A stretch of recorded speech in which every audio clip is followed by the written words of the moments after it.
محمد بن سیرین کے چچا زاد بھائی عبداللہ بن حارث نے بیان کیا کہ عبداللہ بن عباس رضی اللہ تعالی عنہ نے اپنے مؤذن سے ایک دفعہ بارش کے دن کہا، اشہد ان محمد رسول اللہ کے بعد حی علی الصلاۃ، نماز کی طرف آؤ نہ کہنا، بلکہ یہ کہنا صلوا فی بیوتکم، اپنے گھروں میں نماز پڑھ لو۔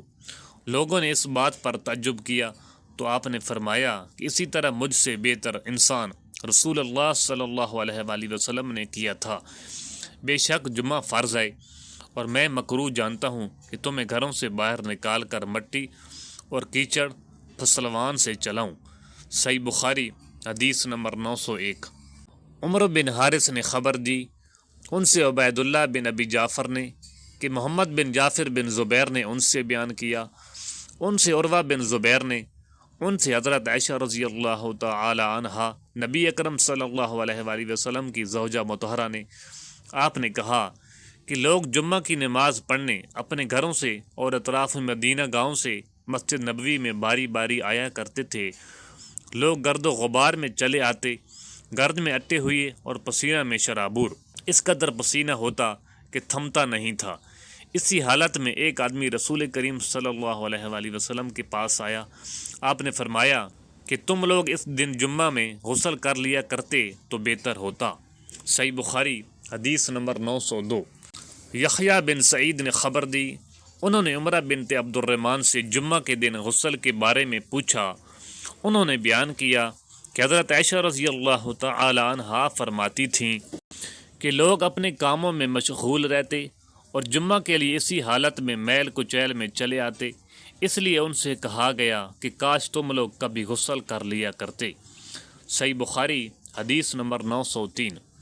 عثمان ابن عبد الرحمن بن عثمان تیمی نے بیان کیا، ان سے انس بن مالک رضی اللہ تعالی عنہ نے کہ رسول اللہ صلی اللہ علیہ وآلہ وسلم جمعہ کی نماز اس وقت پڑھتے جب سورج ڈھل جاتا۔ صحیح بخاری حدیث نمبر 904۔ عبداللہ بن مبارک نے خبر دی، کہا کہ ہمیں حمید طویل نے انس بن مالک رضی اللہ تعالی عنہ سے خبر دی، آپ نے فرمایا کہ ہم جمعہ سویرے پڑھ لیا کرتے اور جمعہ کے بعد آرام کرتے تھے۔ صحیح بخاری حدیث نمبر 905۔ حرمی بن عمارہ نے بیان کیا، انہوں نے کہا کہ ہم سے ابو خلدہ جن کا نام خالد بن دینار ہے نے بیان کیا کہ میں نے انس بن مالک رضی اللہ تعالی عنہ سے سنا، آپ نے فرمایا کہ اگر سردی زیادہ پڑتی تو نبی اکرم صلی اللہ علیہ وآلہ وسلم نماز سویرے پڑھ لیتے، لیکن جب گرمی زیادہ ہوتی تو ٹھنڈے وقت نماز پڑھتے۔ آپ کی مراد جمعہ کی نماز سے تھی۔ یونس بن بکیر نے کہا کہ ہمیں ابو خلدہ نے خبر دی، انہوں نے صرف نماز کا کہا، جمعہ کا ذکر نہیں کیا۔ اور بشر بن ثابت نے کہا کہ ہم سے ابو خلدہ نے بیان کیا کہ امیر نے ہمیں جمعہ کی نماز پڑھائی۔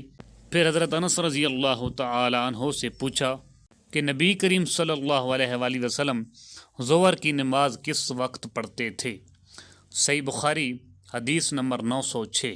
ابایا بن رفاع بن رافع بن خدیج نے بیان کیا، انہوں نے بیان کیا کہ میں جمعہ کے لیے جا رہا تھا، راستے میں ابو عبس رضی اللہ تعالی عنہ سے ملاقات ہوئی۔ انہوں نے کہا کہ میں نے رسول اللہ صلی اللہ علیہ وآلہ وسلم سے سنا کہ جس کے قدم خدا کی راہ میں غبار آلود ہو گئے اللہ تعالیٰ اسے دوزخ پر حرام کر دے گا۔ صحیح بخاری حدیث نمبر 907۔ شعیب نے خبر دی، انہیں زاری نے، انہیں ابو سلمہ بن عبد الرحمن نے خبر دی، وہ ابو ہریرہ رضی اللہ تعالی عنہ سے روایت کرتے تھے کہ آپ نے رسول اللہ صلی اللہ علیہ وآلہ وسلم کو یہ کہتے ہوئے سنا کہ جب نماز کے لیے تکبیر کہی جائے تو دوڑتے ہوئے مت آؤ، بلکہ اپنی معمولی رفتار سے آؤ، پورے اطمینان کے ساتھ، پھر نماز کا جو حصہ امام کے ساتھ پا لو اسے پڑھ لو اور جو رہ جائے اسے بعد میں پورا کرو۔ صحیح بخاری حدیث نمبر 908۔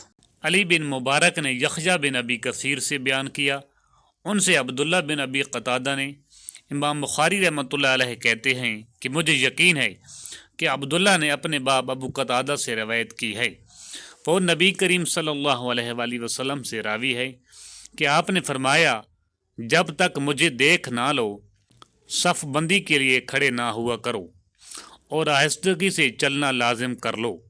صحیح بخاری حدیث نمبر 909۔ عبداللہ بن مبارک نے خبر دی، انہوں نے کہا کہ ہمیں ابن ابی ذئب نے خبر دی، انہیں سعید مقبری نے، انہیں ان کے باپ ابو سعید نے، انہیں عبداللہ بن ودیہ نے، انہیں سلیمان فارسی رضی اللہ تعالی عنہ نے کہ رسول اللہ صلی اللہ علیہ وآلہ وسلم نے فرمایا، جس نے جمعہ کے دن غسل کیا اور خوب پاکی حاصل کی اور تیل یا خوشبو استعمال کی، پھر جمعہ کے لیے چلا اور دو آدمیوں کے بیچ نہ گھسا اور جتنی اس کی قسمت میں تھی نماز پڑھی، پھر جب امام باہر آیا اور خطبہ شروع کیا تو خاموش ہو گیا، اس کے اس جمعہ میں سے دوسرے جمعہ تک کے تمام گناہ بخش دیے جائیں گے۔ صحیح بخاری حدیث نمبر 910۔